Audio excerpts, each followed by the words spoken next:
Thank you very much for joining this talk on the Sedra of Kedoshim that we will be reading this coming Shabbat in the diaspora in Chutz La'aretz.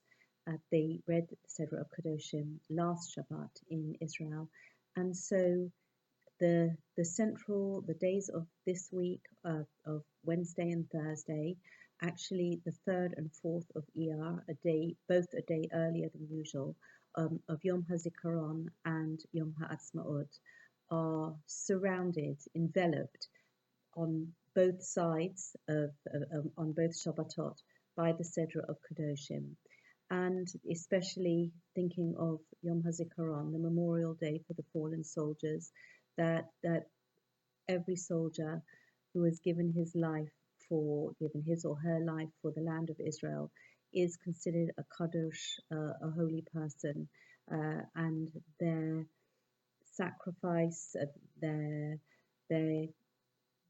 giving of themselves in this way enables them to be reckoned amongst the greatest tzaddikim.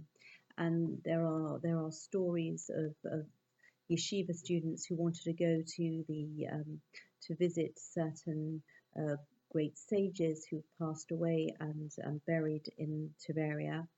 And I heard that the Rabbi Shlomo Zalman Auerbach Zatzal, who of blessed memory, when he was asked by one of his students, can they go up to the city of Tiberia from Jerusalem to visit the burial places of these great sages, Rav Shlomo Zalman Auerbach told his student, you can go to the graves in Mount Herzl cemetery, and there you have the greatest sages, the greatest people that you can go and pray at their resting places. And so that is one way that we can think of this particular year as it works out, that the Kedoshim, the holy ones of our people, who have given their lives in this way to the land and the people of Israel. And just picking up on the words of the Sedra that we read, and starting, as we often do, with the opening posuk of chapter 19, verse 1 and verse 2. Vayidaber Hashem el Moshe lema, and Hashem spoke to Moshe, saying, Daber el kol adas b'nei Yisrael va'amarta aleihem, speak to all of the congregation of the children of Israel, and you will say to them, Kedoshim tiyu, you will be holy, ki kodosh ani Hashem Elokeichem, because I, the Lord your God, am holy. And this is something that we have thought about in the past, this what does holy mean, and the word kadosh, as it's woven into the fabric of our lives, of our practices. We make kiddush on Shabbos. On Shabbat, we say kaddish in our prayers. We respond in kedusha as well in the standing prayer in the Amidah. So we have this concept of kadosh in the Hebrew, which takes us to a place of greater connection and closeness and oneness with Hashem, enabling the free flow of this spiritual energy that brings us close to Hashem. And here the opening posuk is really setting us up to move away from perhaps the sense of the English word or the mistaken images that we have of some very saintly looking individual, some kind of very in the clouds behavior, something that's very far removed from our daily lives, our daily existence. And the entire Sedra, the weekly portion of Kedoshim, really flies in the face of that misconception, because it gives us such an array of practical mitzvahs, I say, practical commandments to actually do things, or mitzvahs, lo saseh, mitzvahs to refrain from doing certain things, prohibitions against doing certain things. And so this sedra is really moving us away from any mistaken ideas we have about this idea of kadosh, and making it something that is very, very humanly accessible. And I would like to start by looking at the Rashi to help us understand what, on the face of it, are actually very difficult concepts and words, but as we apply certain perspectives, we can come to see it in a different way, with the help of the great sage Rashi. So first of all, Daber el Kol Adas B'nai Yisrael. Rashi points out this is a very unusual way of giving a command, which was normally handed down to Moshe Rabbeinu, and then went through a process of outlined in the first chapter of the ethics of our fathers, Pirkei Avot, that Moshe to Aaron, and then Aaron to his sons, and then there's a whole to Yeshua, and all of this is given in a special order, and very rarely addressed to the entire nation of the people of Israel. And this again, linking up with this idea that kedusha, kadosh, is something that is accessible and applicable to everyone. It is addressed to the entire people, and men, women, children, young, old, everybody together. Everybody has, at their stage of life, in their particular circumstances, a way that they can bring kedusha into their lives. And this is actually very unusual, that the concept of kedusha or holiness, it does not apply exclusively to the Kohanim or to the great sages. This is something that belongs to every person. This is something that is within the reach and capability of every person. That does not mean it is easy, but it is there for us.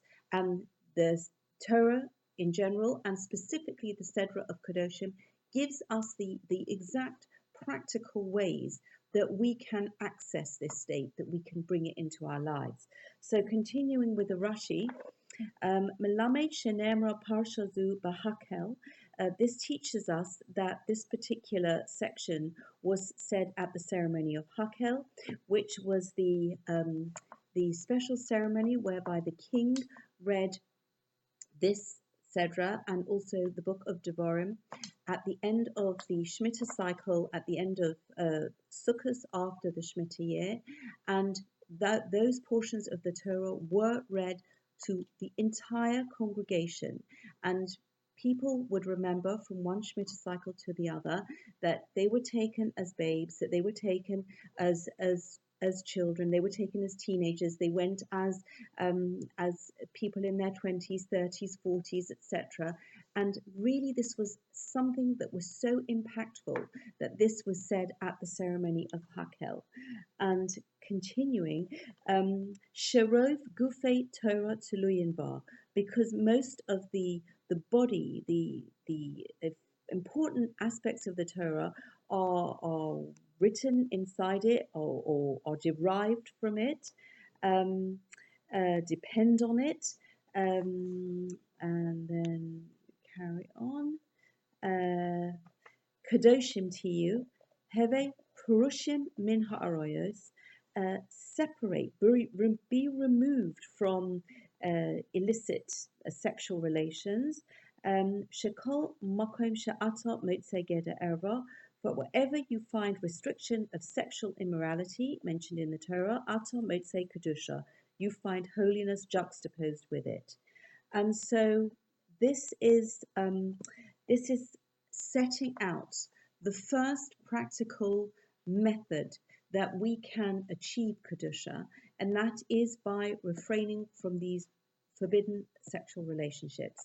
And we have this stated at the beginning of the Sedra of Kedoshim and also at the end. So again, enveloping all of the many different mitzvahs saseh, mitzvahs lo saseh, that make up the practical method to achieve Kedusha. We have this idea that the faithful relationships that the Torah mandates and encourages, these are relationships that foster kedusha, and anything that is not within that category that is forbidden, these are antithetical towards kedusha. So we have that is our starting point. And then we've got a list of mitzvahs that apply regarding bringing of korbanot and consuming certain korbanot mitzvahs between man and Hashem. And then we come to the very practical application between man and fellow man, the high standards of behavior in every aspect of life, in our business life, making sure that we have correct weights and measures, for example, to farmers who have to leave the corners of their fields and any stalks and ears of corn and grapes that have dropped, these have to be left for the poor people, not withholding wages from a labourer overnight, making sure that the wage is paid before the sun has set, before dark comes, and a labourer who is dependent on his daily wage is going to possibly lose out on a night's sleep because he hasn't been paid. And so the Torah tells us you shouldn't keep that money overnight, even if you have every intention to pay first thing in the morning. No, you pay before the sun sets, before nightfall comes. All these kaleidoscope of different activities, actions, and then thoughts as well, telling us that we should not hate another person in our heart, we should not bear a grudge against somebody. These exceptionally high standards that are applicable in every aspect of our daily lives. This is kedusha. These are all facets of kedusha. It's not about being in the clouds. It's not about contemplating my spirituality, my relationship with Hashem. No, kedusha is found in many different places, in many different ways, and we have to embrace them all. We have to really familiarize ourselves with all the minutiae, and then we are going to foster, we are going to bring kedusha down into our world, and in so doing take us up to these high levels of kedusha in this very practical way. And specifically, I want to look at the iconic verse of Va'ahavta l'reacha kamocha, and this comes in chapter 19, verse 18. And just going to find that. Lo sikom velo sitar, you shall not take revenge, you shall not bear a grudge, es b'nei amecha, against the members of your people. Va'ahavta l'reacha kamocha ani Hashem, and you will love your fellow as yourself. I am Hashem. And this is again, it is showing us that kedusha is predicated on this feeling of love towards another person, and the practical ways that the sedra Kedoshim is actually enabling us to achieve this love. It is in contrast to perhaps understanding of the word love that involves sort of infatuation, and this is not that kind of relationship that is being referred to. This is genuine, deep concern for a fellow human being, and I don't think it's random. Nothing is random in the Torah. That this is almost the center of chapter 19, which details so many of the facets of kedusha, of the different aspects of kedusha, and it's almost like the fulcrum, the point around which everything turns. And I think from this center point, that so many of the mitzvot that we read about in the sedra of Kedoshim, when they flow from this point of reaching for this goal of Va'ahavta l'reacha kamocha, that it becomes possible, it becomes that you might say, how can Hashem, how can the Torah command me to love somebody else as myself? So I think, as so often the case, that when something perhaps doesn't make sense to us, we need to apply the energy to really understand what the Torah, the message of the Torah, because the Torah is the perfect truth and the perfect guide. So looking very carefully at this verse, first of all, we've got this little lamed, not so little lamed, but just that one letter, va'ahavta l'reacha. La is usually understood towards, and so with this preposition la, the Torah is suggesting that it is a challenge, because we know our deepest points and our likes, and we have a certain perhaps a selfish instinct, not as Richard Dawkins, I believe, talks about a selfish gene, and that is something that we are governed by, as it were. That is not the case. It is something that we can rise above, but there's definitely that a person will have a certain self-survival instinct, that he will value his own life more than that of his fellow person.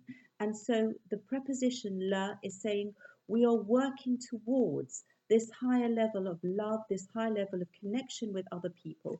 Va'ahavta l'reacha. And then we've got this idea of komocha, so like yourself. And so the Torah is not setting us an impossible goal that we can't reach. Perhaps, and this is perhaps where Hillel derives his interpretation of this verse, as saying that just like you know yourself, like you know, and especially Hillel picks up on the negative aspect of it, he says, what is hateful to you, do not do to somebody else. And that is something that is more easily capable of definition. To say, I'm going to love somebody like myself, that's just too open-ended, and we're not able necessarily to realistically achieve that. But I know exactly what does not work for me, and I can use that as a guide. I will not do that to somebody else, just like I wouldn't like it if somebody has done that to me. It is more within my grasp to be able to understand va'ahavta l'reacha kamocha in this way. And I think that this is certainly something that enables us to relate to this saying in a more realistic way. And another way of understanding komocha, like you, and that is to see the essential humanity in every single person, and more specifically, the fact that each and every one of us have got this spark of Hashem, this divine part of Hashem inside us. Every single person has that. And so when we link up to the first posuk that we read out, that we should be holy because I, Hashem, your God, am holy. So we might think, but that's, I am not Hashem. Hashem is infinite. I am finite. I am limited. I cannot possibly, just because Hashem is something, that doesn't mean I am able to be like Hashem. But this concept of komocha means that just like I have this spark of Hashem, like me, every other person has this spark of Hashem. And it's not that we are like Hashem in this way. We are actually part of Hashem. Hashem has given us each a part of Him, our neshama, our holy soul, this epicenter of Hashem that is within each and every one of us.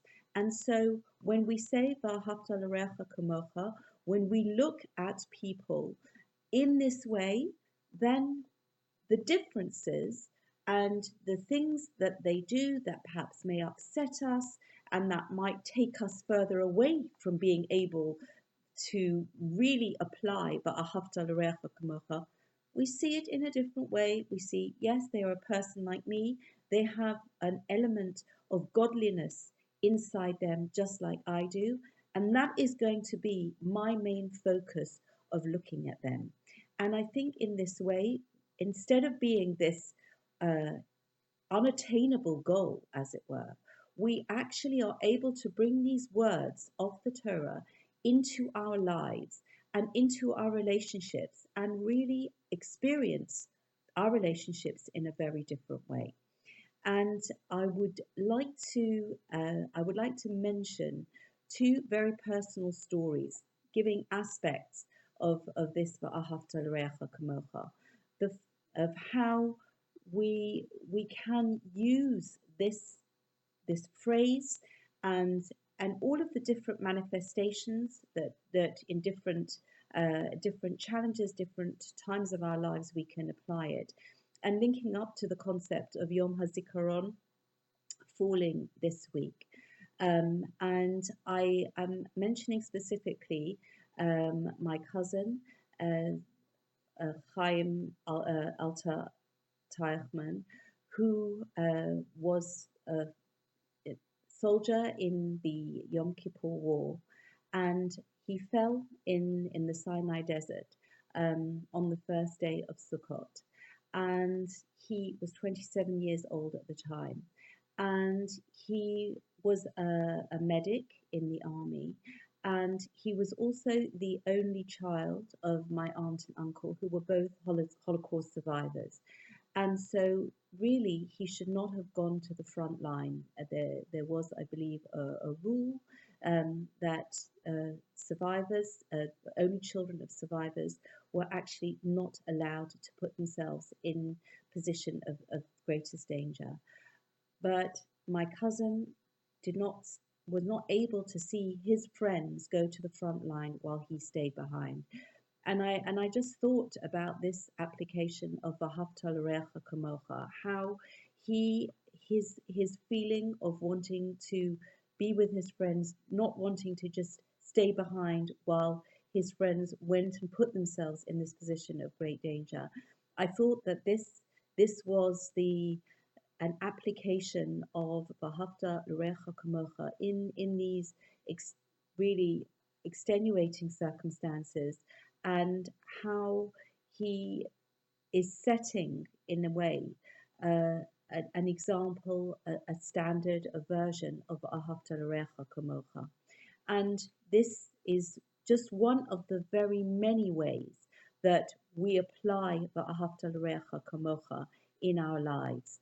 And I mentioned earlier the rules about concern and care for other people, leaving parts of the field, especially weights and measures, honesty, treating employees scrupulously, fairlessly, completely fairly, considerately.